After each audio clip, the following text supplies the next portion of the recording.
It's time for Wallow and Friends on Sports 56, presented by Homer Skelton Hyundai. Here's your host, the voice of the Tigers, Dave Woloshin. As I was walking down the street, it was a busy weekend in the world of sports. We saw the momentum for the Tigers crash. It was a crash landing in Dallas. The All-Star game in Cleveland, that was a lot of fun. It's President's Day. Hope you're enjoying your day off. If you are getting one, that is for sure. And the Winter Olympics came to a conclusion. So welcome in, settle in as we get through this Monday. Tomorrow's going to be cool. You know why tomorrow's cool? Why? Twos are going to be wild. Do you know what tomorrow will be? The 22nd Yeah. of February in 2022. Yes. 2/22/22. You'll never see that again in your lifetime. That's right. And we had 2/2/22 earlier this month. I know. This is an added 2. This is cool. We need cool things because yesterday was actually kind of depressing. Well, the All-Star game was pretty good. The halftime show. Did you enjoy it? First of all, it's the longest halftime in the history of sport. I would have to say, I did not time it, but I would have to say the halftime was at least an hour. First of all, right after the first half ends, and the first half was boring to me. I mean, they're not even trying to play defense then. Nothing. And really, until the fourth quarter did they ever try to play any defense. Maybe Giannis got a little excited. He wanted to win the game. They take a break at the end of the first half. Now, I did not really time this thing, but I would have to say that commercial break was 10 minutes. At least 10 minutes. Longest break I've ever seen. Then they come out and they do all these pieces, and they did it well. And they started with the forwards, and they went to the centers, and they went to the guards for the 75 greatest players for the 75th anniversary. And it was great to remember some that have passed. It was great for those that came. I don't understand why some didn't come. And just waved on the screen to everybody. Which was a weird wave, wasn't it? Looked very strange. It was like they were told. So guy comes with a camera, right? Locks the camera down. Focuses in, and he says, okay, here's what we would like for you to do. We want you to look all the way around the room. Look to your right. Look to your left. Look up. Look down. Wave. That's what we're going to do. Like the Brady Bunch. It's crazy. It would look like the opening for a sitcom, honestly. If you put a little music behind it, like right. a Full House theme, right. It's perfect, right. Right. That's good. I like that. They should have put some music behind it. I don't know what the heck they were thinking with that. It was something. Honestly, not as bad as, in my opinion, as the national anthem, though, which is a tradition. I don't want to say it's bad, but just overdone a little bit. I missed that because I was still traveling. I missed the first part of it. So I think it was 2 or 3 years ago they had Fergie do the national anthem. Yeah. And she, remember, made a big show of it, and it was a big joke to everybody. You had the players laughing over there. This one was reminiscent of that a little bit, which is a great. Who sang it? I don't remember her name either. I wish I should have written it down. But it seems like a grand tradition of the All-Star game is to have a funny national anthem now as well. Oof. And a long halftime. Oh, my goodness.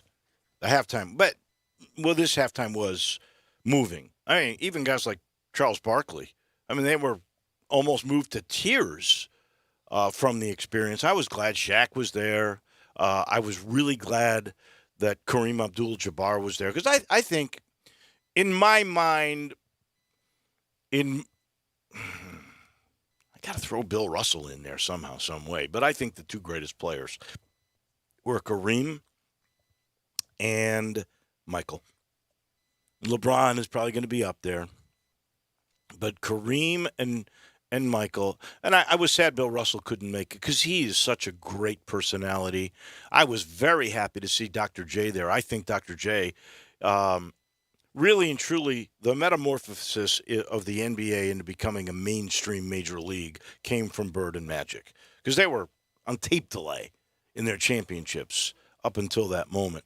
But Dr. J was one of the people that really started to get more and more enthusiasm about basketball because he was such a beautiful player to watch, so graceful. He was the first wild dunker He really was outstanding. He looks like he's pretty healthy. It was great. I love it. I love seeing the old time guys. I love it that the NBA does sort of look after their family, and that's how they consider them. And that word was used. I thought that was really cool. Steph Curry was amazing. Some of those shots that he makes, and it just looks effortless. And I loved when he said afterwards, he goes, well, people don't realize all the work in the gym I do to make that look so easy. But he was crazy. What was he, like 13 of his first 16? Something like that. On his way to 16 threes? Some of them from 40 feet or I know. ungodly distances. I was a little sad because he tried. He knew the record was 52. Right. He had 50, and he missed like his last 5 shots. He did. And he was throwing, they were open too. I couldn't believe they didn't go in. I know. LeBron hits the game winner in Cleveland. What do you think? Great shot. What do you think about him coming out and saying, I want my last year to be with my son. So wherever Bronny goes, I'm going. Now, if you're a team, is that a positive or a negative? I think it's a positive. Do you think it's a negative? I think it's a positive in multiple cases. I think you want to have LeBron play for your franchise. Certainly, if you're a smaller market, from just a money perspective, that's like the Magic or one of these teams that's tough to draw or something like that. So that's positive, number one. And number two positive is maybe Bronny ends up being like a fringe professional. Like maybe he would have to spend the first year in the G League or something like that. This would be beneficial to his career as well to just get him a contract for a full year in the league. Oh, there's no doubt it's going to help. I have no idea how good Bronny is. I really don't. Yeah, I don't. And what is he? Is he a junior now? I believe he's a junior in high school. So he's not going to – so he's got one more year that he's going to play without Bronny, and it would be the next year that he would be in? Correct. Okay. No, two years, right? Because he would have to play – If he's a junior now – his senior year and then another year, right? You have to be a year removed. Oh, that's right. Yeah. You're right. So you're talking basically 3 years from now. Right. I believe LeBron is just doing one-year deals, right? At this point, it seems like money's not an issue for him anyway, but he has to have the ability to have freedom to move.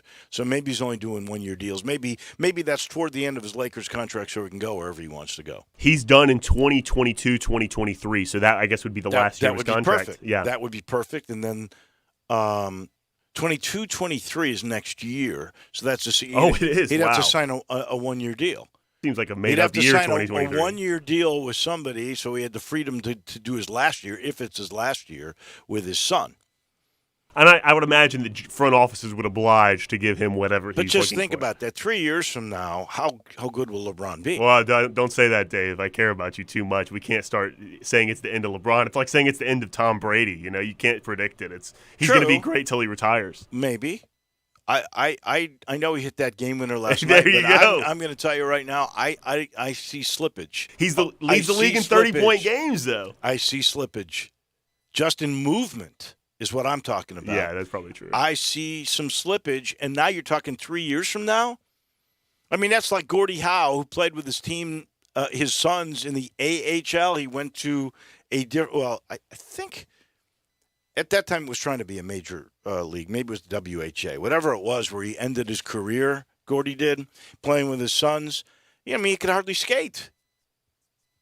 Yeah, but we've come such a long way. You know, LeBron is only getting better a little bit. Tom Brady only got. Roger Federer seems to only be getting better. Roger Federer is not going to play again. He's on the sidelines with a knee injury. Yeah, but you never know. I can't count on Roger Federer. Kind of like Tom Brady and LeBron. I'm just going to wait till those guys stop playing. I hope you're right about Roger Federer. I'm a Federer guy, but I think his ticket is done. It's over. It's past. Wow. So you're going to call it for all these guys now? I'm too scared to do that. No, I'm just saying.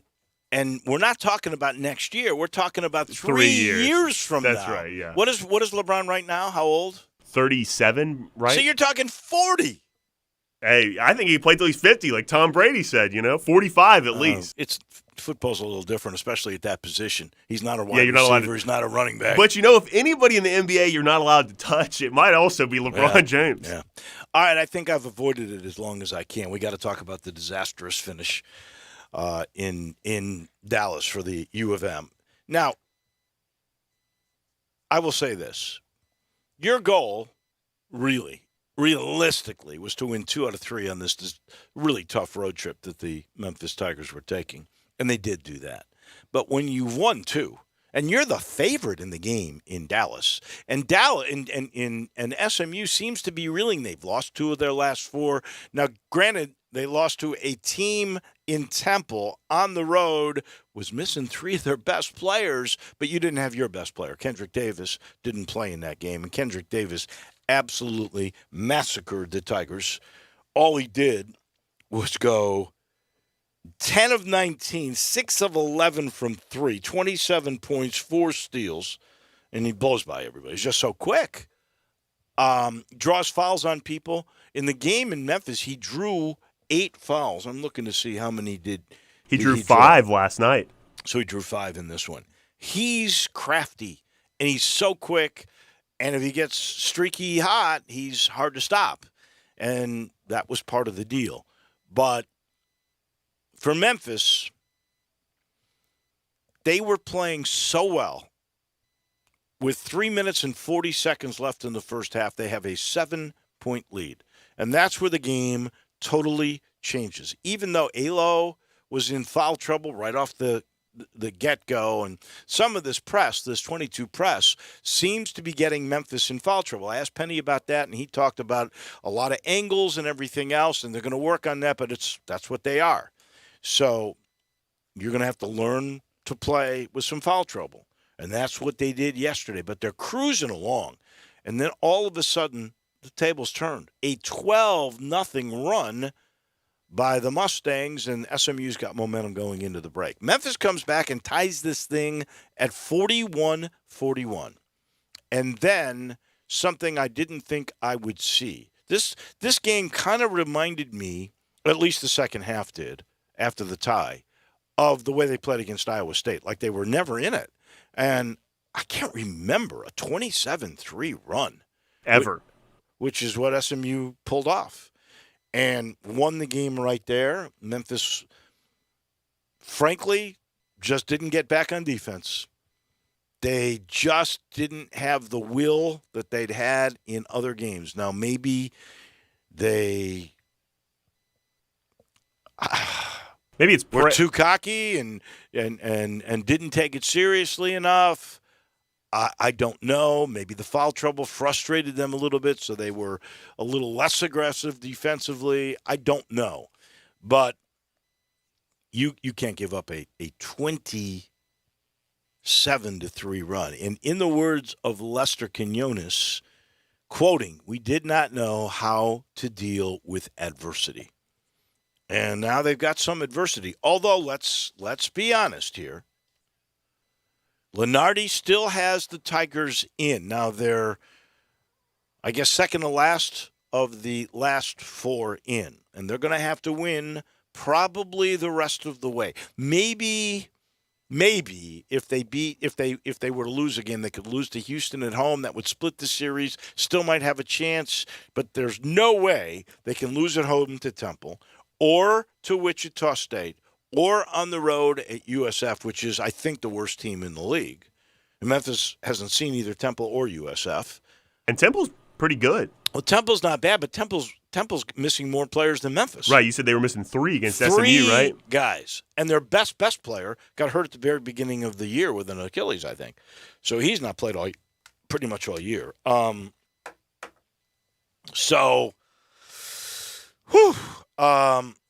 Seems like turnovers continue to be an issue as well. Well, that is very, very true. Especially when you're not getting back on defense like that. Well, when you take a look at it, you didn't get back on defense. There was, after that lead at 340, I just wanted to see what it was. 45-16 was the differential until there was about 5 minutes left in the game. 45-16. Just absolutely crazy. It was the lowest point total of the year. And again, turnovers killed you. Turnovers killed you. You had 5 turnovers in the first half. That was good. Second half was absolutely nuts. They end up with 15 turnovers. You know what the point, and this is the difference in the game. The points off turnovers, 27-8. Now, you lose the points in the paint. A lot of that was because they were steals and layups, right? 44-32. You lose the points in the paint battle. Their average starter, 6'3". Tallest guy was 6'5". Memphis's average starting lineup, with the tallest guy being Duren at 6'11", average starter, 6'6.5". You got a 3.5-inch advantage, and you lose points in the paint. You lose the rebound battle, 37-34. Now, they're really one of the better defensive rebounding teams in the league. I don't know how they do it. I mean, great spacing and athleticism from those Weathers kids. Like, the best one is Marcus Weathers, but Michael Weathers, who was like from Texas Southern, the transfer, he's one of the best rebounders. He had 10 rebounds, and how many blocks did he have in the game yesterday? It blew me away. He had four. Four blocks. So he and his brother combined for 17 of their 37 rebounds. Oh, yeah. Well, Marcus is really a good player, and so is Michael, and they obviously communicate beautifully. It was disheartening, and then I don't quite get this either. And this is where I think Memphis will have to start thinking differently, and that is Jalen Duren. Jalen Duren was 4 of 5 in the first half. He was the man. He helped get them. He scored, I think, their first 7 points or something like that. So at the half, he's got 9 points, 3 rebounds, and a block. And he had only played 12 minutes. It's not like he played a lot. I mean, we're figuring, you're going to play this guy 17, 18 minutes, aren't you? No. He ends up playing all of 21 minutes and 43 seconds. I don't understand that. And he ends up 5 of 6, which means he was 1 of 1 in the second half. He only got 1 shot in the second half. I, frankly, am baffled by that. It could be, too, looking at, so just going with what happened in the game, Memphis is pressing SMU, especially in the second half, just starts picking it apart a little bit. They're not getting back on defense. So all your offensive possessions are half-court offense. They're already back on defense. Yeah. So the turnovers stack up. It's probably hard to get him the ball. But it really should get to the point where this is not the first time this sort of game has happened where you turn the ball over a lot in half-court offense and don't get Jalen Duren the ball. Kind of in the last SMU game, the same thing happened. Your offense at this point needs to start, or at least in the first pass or two, has got to be at least a look to get this guy the ball on the block. Certainly against a team where the average size is 6'3" and the biggest guy is 6'5". I'm with you there. Once you got that ball in the paint for him, he's pretty much unstoppable. And if he misses, he's going to get the offensive rebound because he's going to have position and knows where it's going. I'm baffled by the amount of time that Jalen Duren played, to be totally honest with you. And I think that there will be probably an adjustment on that particular aspect of it all. He played 13 and a half minutes for Chandler Lawson, and he was efficient, at least in those minutes. It was a tough day for Malcolm Dandridge. It was a terrible day for Tyler Harris, who led the team against SMU in the first game with 17 points. He ended up really struggling in this game. He was 1 for 8, and that one bucket came in garbage time at the end. He had 4 turnovers in the game. It was just not Tyler Harris's day, nor was it the Tigers' day. That is pretty for sure. All right, before we run out of time, we got TJ Reeves coming your way in just a minute. Let's give you the precious medals from the weekend. I'm going to give the U.S. Winter Olympic team, despite the fact that the man sitting in this seat prior to me, one Gregory Gaston, who apparently has no appreciation for the Norwegians or the understanding that the Winter Sports are their national team. He was aghast that they could win the Winter Olympics over the Americans. The Americans had 26 medals, or 25. The most they've ever had is 26. All right, I know. Michaela Schifrin kind of let them down. The curling team was supposed to win. They had a bad outing. Nathan Chen got his gold. He was saying something about Shaun White. Shaun White shouldn't even have been in the games. It's amazing that he did, and he was really good. He finished 4th. You can't ask for much better than that. I give him the 25 medals, the 8 goals, 5th place overall under those trying circumstances. But that was for everybody. Beijing was, with the bubble and all the rules and everything else, and you had one test, you're in isolation for 2 weeks. I mean, crazy stuff, hard. So for that, absolute dedication. And 25 medals, not chopped liver. I'm giving him a bronze medal. I'm also going to give a bronze medal to Joaquin Niemann. Wire to wire at Riviera. Is there, there's 4 or 5 courses that on television look like they're just amazing. One I've never seen is the Atlantic Athletic Club. That looks on TV like Augusta. I mean, it looks incredible. Never been there. Don't know if it's really that good, but Riviera is that same way. Riviera televises like it is so absolutely beautiful. And do you realize Joaquin Niemann?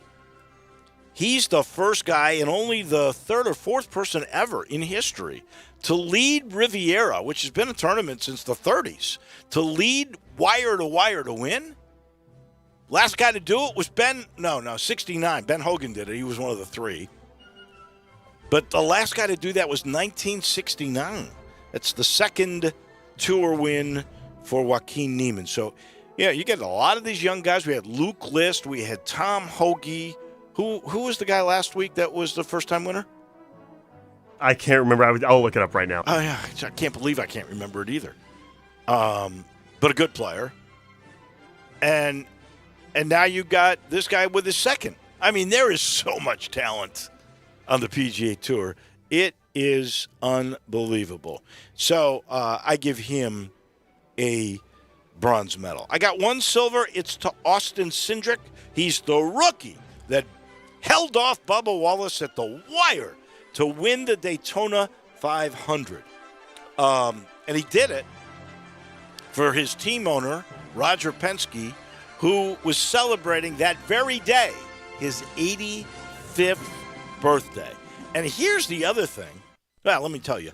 Cindric is the second youngest ever to win NASCAR Super Bowl. That's what the Daytona 500 is. And he's the first rookie ever to win Daytona 500. So a big day for him. And here's the other thing that really impressed me.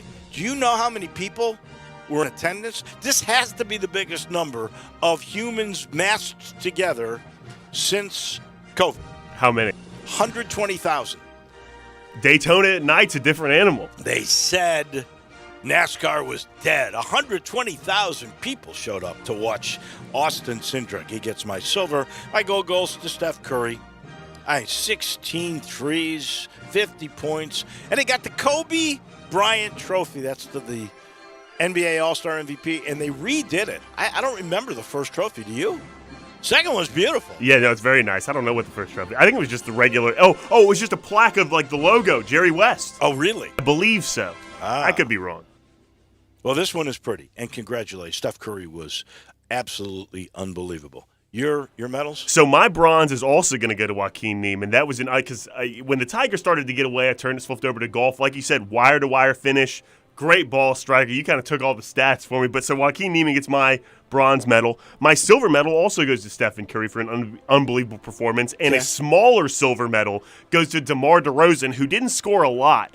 But down the stretch, he hit 2 fadeaway shots. And, he did? And I can't get enough of DeMar DeRozan. So any opportunity I get. I think he might have actually gotten the assist on the LeBron bucket. I believe he did because he was trying to. Like he was trying to score it. And my gold medal goes to Eric Spoelstra. Now, a lot of people in Memphis today might be a little upset with Eric Spoelstra for not playing Ja enough minutes, but I think what Eric Spoelstra did was sneaky, really smart. Zach LaVine is nursing a little knee injury. Yeah. So what Spoelstra did for the last 8-7 minutes of the game is puts LaVine out there to get a little extra wear and tear on that knee injury, helping the Heat to win the East. So gold medal goes to Eric Spoelstra. I think Eric Spoelstra also was helping Ja out. I don't think Ja's ankle's 100%. So a Western Conference team, not a threat. Let's get this Eastern Conference player a little wear and tear. There you go. Very good.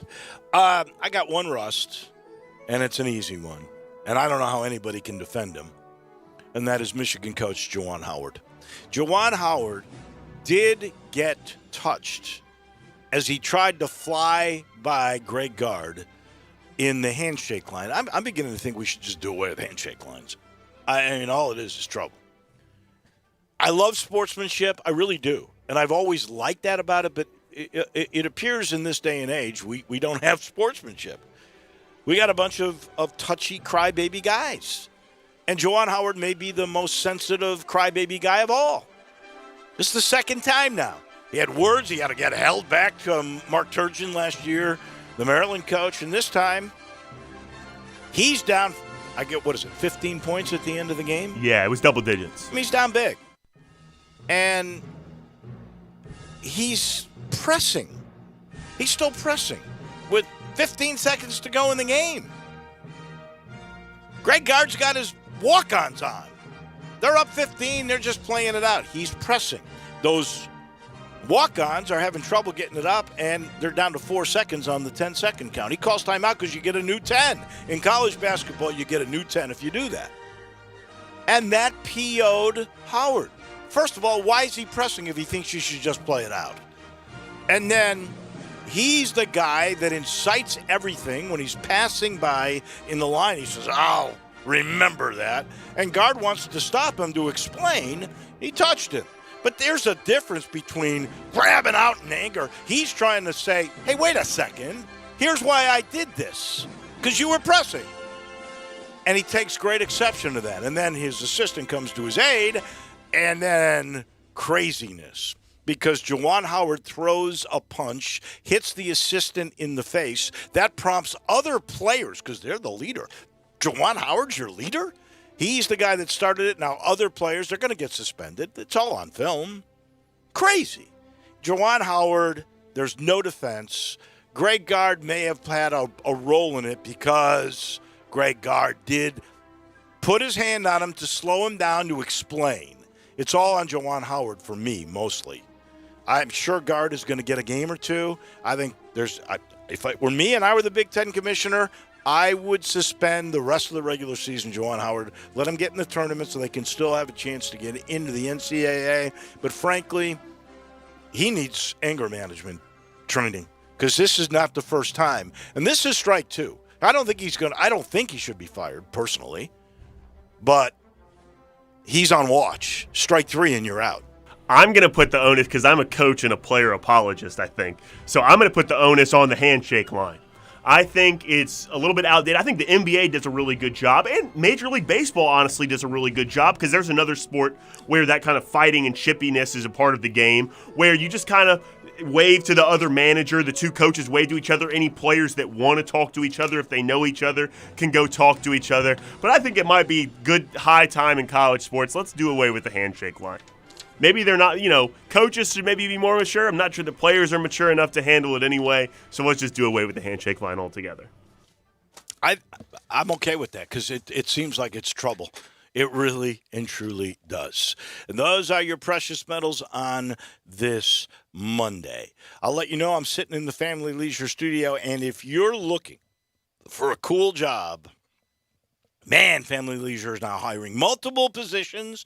If you're self-motivated, goal-oriented, you like people, you want to join a great family, that's the Family Leisure family. They've got positions in sales. They've got positions for technicians. They got positions for installation crews. They've got all kinds of work, and all you've got to do is go to 2120 Whitten Road or call 901-371-9090 or email at memphis@familyleisure.com. Get better. Get a better job. Join a great team. Call the folks at Family Leisure. And this portion of the show is brought to you by James Davis Men's Store in the Laurelwood Shopping Center. They have become the men's store of Memphis. Well, they've been that way for about 10 or 15 years. They are terrific, and they're the only ones with the Stant Custom Fit System. That's the new technology where you take 3 measurements for a shirt, 2 measurements for pants, and you get the greatest custom fit at a fair price shirt and pant in about 3 weeks. It's special, and the only place you can find the Stant system and all those great male fashions is at James Davis Men's Store, conveniently located in the Laurelwood Shopping Center. Let's pause for a minute. To Tampa we go. Our friend TJ Reeves is right around the corner. The all-new Sports 56 Mornings with Greg Gaston and Eli Savoy. Brought to you by Action 24/7, James Gaddis Jewelers, and Acura of Memphis. Weekday mornings from 7 to 10 right here on Sports 56 and 98.5 FM. Brian Elder's Roofing Solutions. I'm Brian Elder. There are a lot of ways to ruin your roof. Probably none worse than ice and snow. Google the term ice dam, and you'll understand that standing snow and ice can destroy your home's interior. Call me, 867-0303. Damaged ceilings or interior? It's time to call Brian Elder Roofing, 867-0303. We're a platinum preferred contractor with Owens Corning, so we've been vetted and trained by the best. You've known the name for years. Call me before you call your insurance company. We won't try to sell you a new roof if you don't need one. We'll measure your roof from outer space. Call me, 867-0303 or BrianElderRoofing.com. Call 867-0303. Brian Elder's Roofing Solutions.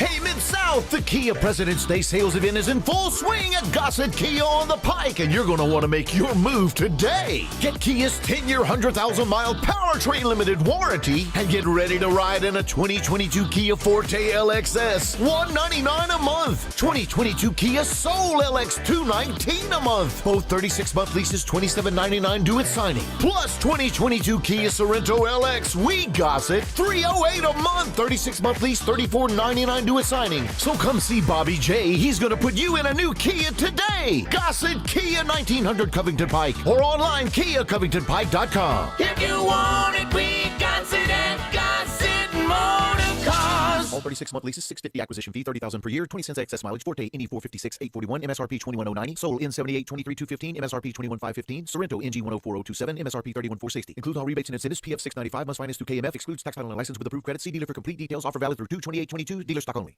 Whether it's football, basketball, baseball, golf, or real estate, having the winning coach makes all the difference in your success. This is Sheldon Rosengarten with Marks Bensdorf Realtors, and I'm with Coach Terry Tippett, winner of 6 state basketball championships. Coach, what's been the secret to your and your team's successes? Sheldon, there's no one secret. It becomes a pattern of success after coaching for so many years and learning the ins and outs of the game and the players, a lot like the pattern of your success in selling homes. Thanks, Coach. Like you and your program, I developed my highly successful strategic marketing program with the Shellbucks option, and I also tried to use it in my golf game. Sheldon, tried is the optimum word. You better stick to selling homes, as you're always hitting holes in one at that, instead of double bogeys. Thanks a lot. And if anyone is thinking of selling their home, make sure and talk to 2 to 3 coaches. I mean real estate brokers. Let me be one of them. You can reach me at 682-1868 or MemphisRelocate.com. That's 682-1868 or MemphisRelocate.com and be a winner.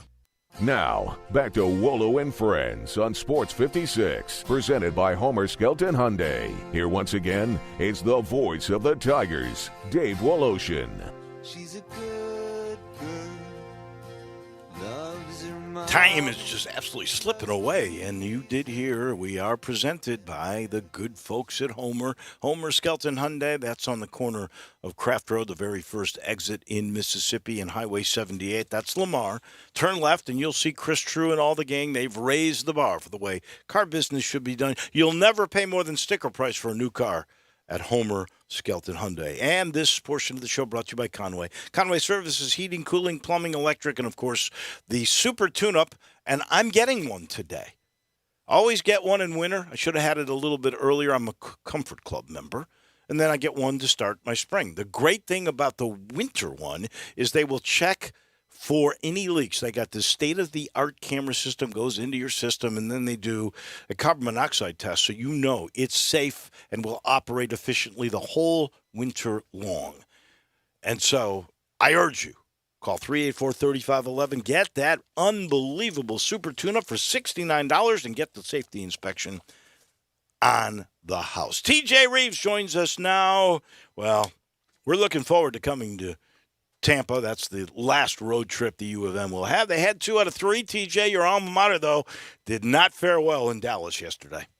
Well, it's good to be with you, and yeah, that was disappointing to watch. It was a good game for the first half, but then obviously SMU pulled away. But as I think you've been covering, and yes, you're in Memphis, and the Tigers are a priority. I think everybody else was locked into what happened with the post-game handshake and the shenanigans and the Juwan Howard punch at a player. So that just seemed to overshadow everything else that went on the rest of the afternoon in the evening, and it will be the talk of college basketball probably for today and for the next couple of days until we figure out what the Big Ten and the University of Michigan is going to do.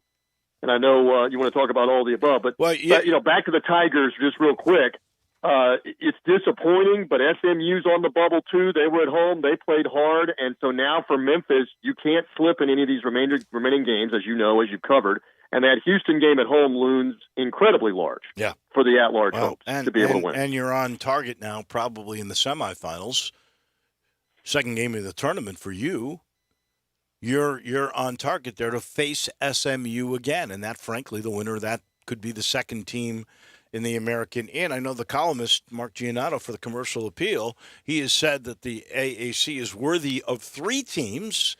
Honestly, I don't know if they are this year. It'll be interesting to see how that plays out. Maybe if something happened along the way, if Houston fell a couple times, I mean, heck, they almost lost to UCF yesterday, or Wichita State. Wichita State. That was a double overtime, yeah. That was that, and I don't know how much of that you got to see, but that was an amazing finish that I was flipping back and forth to on occasion. That is just completely overshadowed by the Juwan Howard stuff, where Houston's fighting for their life in double overtime a couple of times to be able to pull that game out. Well, they are a good team. There's no question of that. Okay, so. If I've had my say on Juwan Howard, I point the finger directly at him. It's the second time for him, and he's the instigator. He pressed, and then he got upset when the guy called the timeout so that his team could have a chance to get the ball over the line. Crazy. What would you do? Because I've said my piece. What would you do if you were the Big Ten commissioner and you were the athletic director or the president, chancellor at the University of Michigan? I think at this point, if you're the Big Ten, you got to sit him down for at least 3 games. They have 5 regular season games remaining. They're a borderline team to make the tournament, so there's a big argument about how much are you penalizing the team, but that's a lot of times that's what punishment is about. You bring up all of you and I are in agreement, so we're not going to cover all of this ground because you've already covered it. He's a repeat offender. So he's already had one of these very publicly in the conference tournament last year. And you're absolutely right that in the whole dynamic for the end of the game, I call it the sore loser idiocy. That's the phrase I'm going to use with you and the rest of this week. The idiocy of being a sore loser manifests itself in many different ways, including I don't like the fact that you shot a 3-pointer in the last minute of the game with the shot clock winding down and put us back down by 19. So now I'm going to start full court pressing, even though we're down by 17, even though we're down by 15 and there's 25 seconds left or 15 seconds left. Let the game go. They're going to dribble the clock out if you let the game go. And then even worse, in the handshake line, you're the one with the problem with it. You're the one that throws the first punch. So that's the end of it. You and I are in agreement on that. And I think the Big Ten has to send the clear message here on a repeat offender. And Michigan has to send the clear message that no matter if Juwan Howard is a Fab Five hero from 30 years ago or not and come back to the alma mater, you can't behave like this as a college coach. You cannot.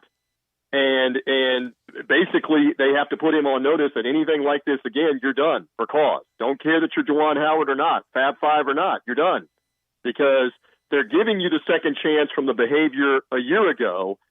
And let's just see. I mean, I will say they are going to have to sort out as well, Wolo, the Michigan players and a couple of Wisconsin players that are throwing punches at each other. And there may be suspensions for that. Oh, there definitely will be. So that's not going to just happen this morning or this afternoon. That may take a day to figure out who are those guys and are we going to give them a game or 2 games? Is Greg Gard going to get a game for putting his hand on Juwan Howard?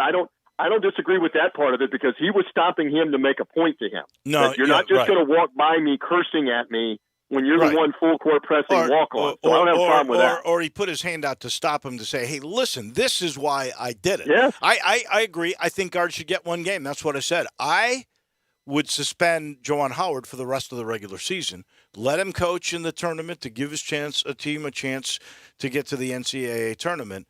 And I'm also in agreement. This is 2 strikes. I don't think he should be fired.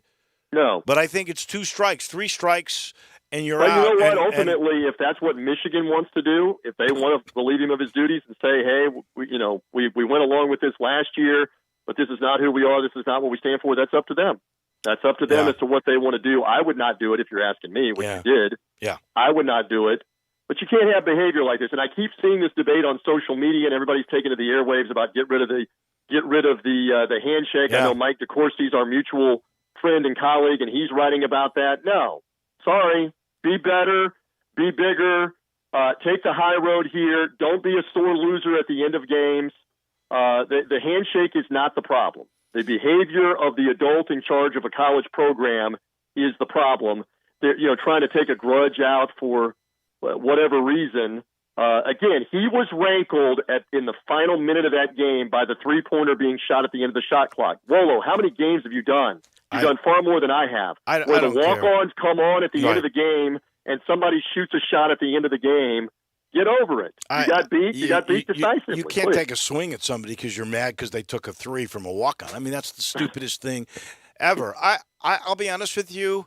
We've just J-Mo and I were debating this because he actually thinks they should stop the handshake line. I'm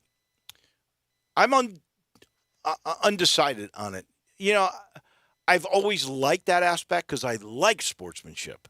I Correct. like it when everybody, but I'm not sure in the last few years that there's really any benefit to it. Honestly. Well, the attitude is the right thing. The attitude of we can still be friends after this is over, shake hands after this is over. And I'm just of the belief you can't let a few sour that and ruin that because they don't know how to behave and they don't know how to be a gracious loser at the end of things. Yeah. That's where I come down on that. Most everybody has figured this out.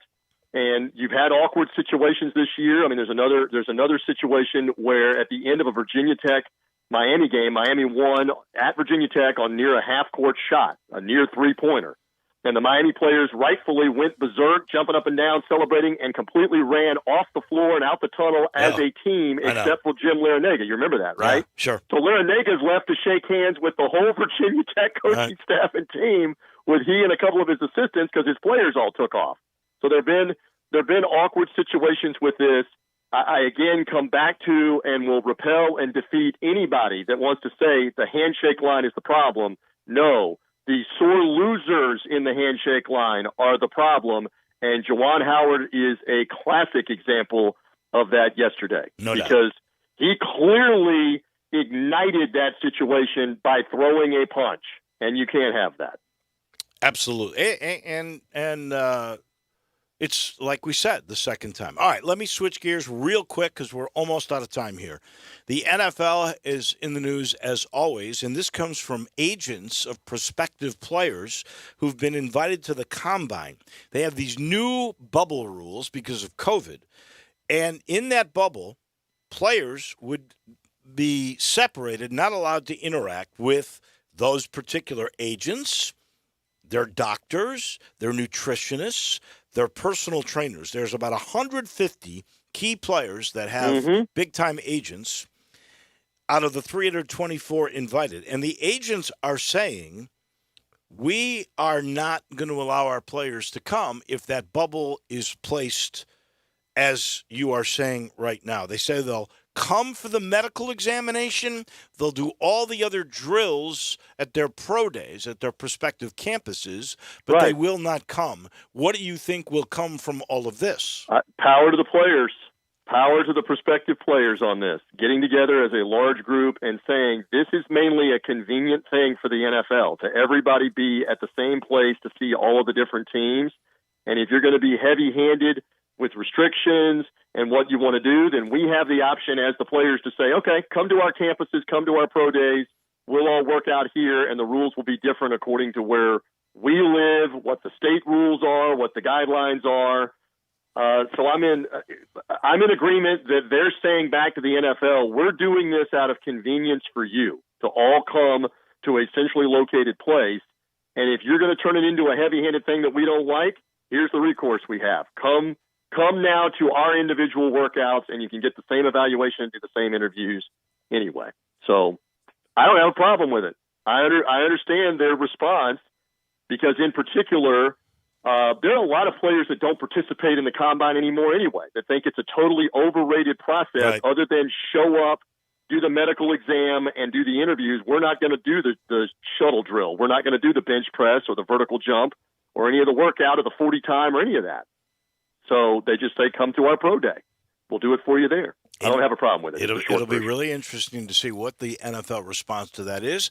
You got to. If you have players are your 1,300, lifeblood, right? Hey, if you have 1,300 of the prominent players who aren't there, the NFL doesn't have much choice but to either bend or they're not going to have a combine. Well, how about that? It's really 150 out of 324. So or 150. Yeah. Right. So you're talking about roughly half the players are saying we're not coming. So, and what do the other ones do when the 150 of them say we're not coming? How many of them I don't join know. in? That's another part. That is an interesting thing. All right, we'll keep an eye on that one for sure. You enjoy the rest of your week, and yes, sir. We'll do this again next Monday after another wild weekend. We are always pointing towards March in the college basketball season. It will not be dull. Always good to be with you, my friend. Looking forward to seeing you in a couple of weeks. I know. Dinner on Wednesday night. That is for sure. Can't get into Burns though. And we're not sure who's picking up the check. I'm a little disappointed in you, right. TJ. I'll work out a backup plan for you for your meal endeavor. You're the key talent in Tampa, and you can't get us into Burns? Unbelievable. I'll check with Bruce Arians and see if he's available. There you go. I'll check with some of the other big wigs. That's the guy to hit for sure. Thank you. Help us out. All right, my friend. That is TJ Reeves in Tampa, Florida. He's brought to you by Old Dominic. It's time to restock. It was a crazy weekend, and if you were like me, you had to drown your sorrows, right? Maybe you did that with some premium bourbon, and they've got bourbon. Old Dominic makes bourbon, and I got to tell you, they got a new bourbon coming out that master distiller Alex Castle is being very protective of, and she is keeping it in barrels for a long time. When others say it may be ready now, she says no, and they listen to what she says. She knows her stuff. You should check out the portfolio. It is your hometown distiller, and they're hometown partners of the Tigers, and they have all of these tours, and they've got their after-hours bar. It's a cool place. Right in the heart of downtown at 305 South Front Street. Go check them out. You'll love it. You'll love these spirits, and you don't have to go downtown to buy them. You can find them at your favorite spirit shop like the one at St. Nick and Poplar the Spirit Shop. Hey, Old Dominic. It is a cool place, and they remind you, share a sip responsibly. We'll come back and put a wrap on the Monday in just a minute. Brett Norsworthy and Gabe Kuhn drive you home with Sports Time on Sports 56. Brought to you by DeSoto Auto Sales. Weekday afternoons from 3 to 6 right here on Sports 56 and 98.5 FM. I'm Gary York. I'm the service director at Lexus of Memphis. Our service department wants to be more than just a place where you get your oil changed. We do glass repair, windshield replacement, recalibration of your camera and sonar systems, even wheel repair, tire replacement, all the things you would expect from a luxury automotive dealer. Please check out our website. You can schedule your appointment, check out our specials, hours of operation, or if you'd like to do it in person, please reach out to one of our associates at 901-271-5199. 20,000 bonus points, 18.99% variable APR, and a $32 statement credit when you spend $200 before your dog's 8th birthday. Credit card ads have all sorts of numbers, but they mean nothing to you if you don't get approved. So here's Credit Karma's number, 66. Like members who shop on Credit Karma get approved 66% more often than the national average. Now that's a number you can rely on. Credit Karma. Applied with Karma Confidence. Member approval rates in 2021, 66% higher than 2020 CFPB national average. Hi, I'm Troy Fiveash, owner of Fiveash Roof Services. Can anyone explain to me why anyone would care how I measure your roof? We've all heard about measuring your roof from outer space. Well, to be honest, that's not possible. There are aerial pictures that can be taken every 4 years that can be used to measure most buildings, but it's not from outer space. Besides, no one, and I mean no one, can tell you what's wrong with your roof or even if you need one looking at pictures that could be 4 years old. If you'd rather do business with a family-owned and operated business with a lifelong tie to Memphis that refuses to mislead or use gimmicks, give us a call. Best products, best warranties, and the best service we know how to give. Fiveash Roof Services, proud partner of the Memphis Tigers and the official roofer of the Memphis Tigers home team. Fiveash Roofing, fair, honest, and ethical. 367-0050 or memphisroofer.com. 367-0050 or memphisroofer.com. 5-Ash Roofing, it's what we do. We're here for you. Is your company going through a merger or downsizing and you feel your job is in jeopardy? Don't delay. Call ProResume, the #1 source for professional resumes in the Mid-South. Go to ProResume.biz or call 685-1950, the fastest way to a new job. Now, back to Wolo and Friends on Sports 56, presented by Homer Skelton Hyundai. Here once again, it's the voice of the Tigers, Dave Woloshin. Okay, J-Mo, we didn't go over the locks. And I actually had a 2-in-1 week. You did.